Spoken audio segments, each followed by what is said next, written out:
খুলনা জেলা জজ আদালতের সামনের ফুটপাতে রক্তের দাগ, পাশে একটি চাপাতি, কাঠের হ্যান্ডেল ভেঙে পড়ে আছে। রাস্তায় পাওয়া গেছে গুলির খোসাও।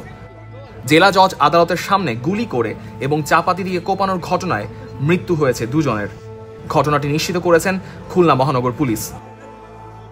নিহত দুই ব্যক্তি হলেন ফজলে রাব্বি রাজন ও হাসিব। গুলিবিদ্ধ অবস্থায় তাদের উদ্ধার করে খুলনা মেডিকেল কলেজে নেওয়ার পথে তারা মারা যান।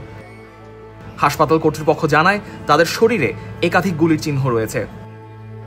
হাসপাতালে নিহতের আত্মীয়দের আহাজারিও করতে দেখা যায়।